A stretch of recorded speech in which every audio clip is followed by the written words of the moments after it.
Sir,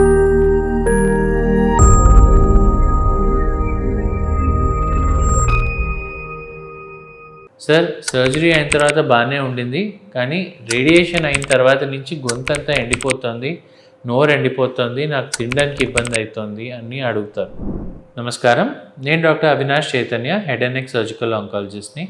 radiation side effect is xerostomia. Xerostomia అంటే నోరు ఎండిపోవడం.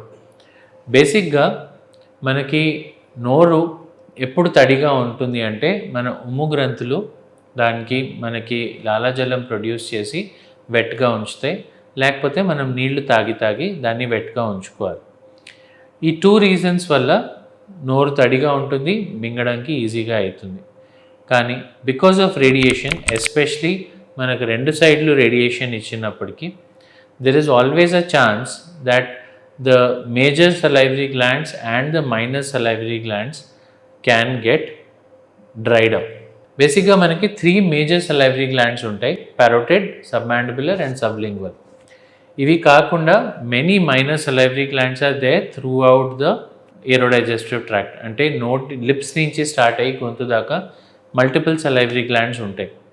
కానీ రేడియేషన్ ఇచ్చినప్పుడు ఆ మైనర్ salivary glands ఆ రీజన్వి పూర్తిగా ఎండిపోతాయి.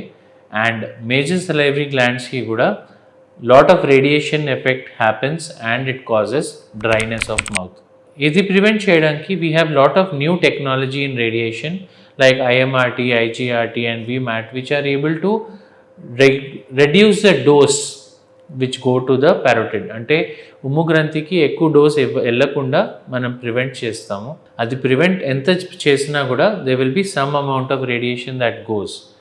So during radiation and after radiation మనం కొన్ని జాగ్రత్తలు తీసుకుంటే there is faster recovery of these salivary glands and మనకి ఇబ్బంది లేకుండా ఉంటుంది. ఆ జాగ్రత్తలు ఏంటి?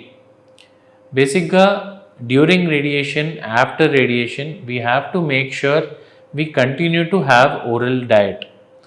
ఎంత వీలైతే అంతవరకు we have to have oral diet, because that will stimulate the saliva and the secretion from the salivary glands.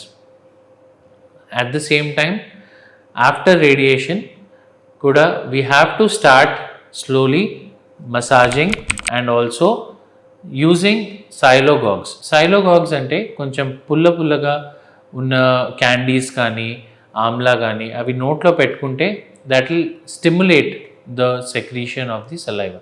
So till the time the salivary glands recover, అప్పటిదాకా మనం ఏం చేయాలి అంటే ఫుడ్ నార్మల్గా కలుపుకొని పైనుంచి నెయ్యి కానీ నువ్వుల నూనె కానీ వేసుకుని మింగితే ఈజీగా జారుతుంది and you are able to swallow better. అలానే తింటూ గ్లాస్ పక్కన పెట్టుకుని నీళ్లు తాగుతుంటే it is also going to help in swallowing.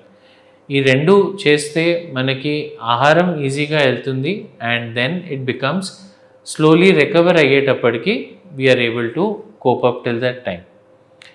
So రేడియేషన్కి సైడ్ ఎఫెక్ట్స్ ఉంటాయి, సర్జరీకి దాని సైడ్ ఎఫెక్ట్స్ ఉంటాయి, but how to manage them is most important and how to deal with the side effects is also equally important. కానీ radiation we generally give only in advance stages. So try to come at an early stage and prevent complications for your treatment. Thank you.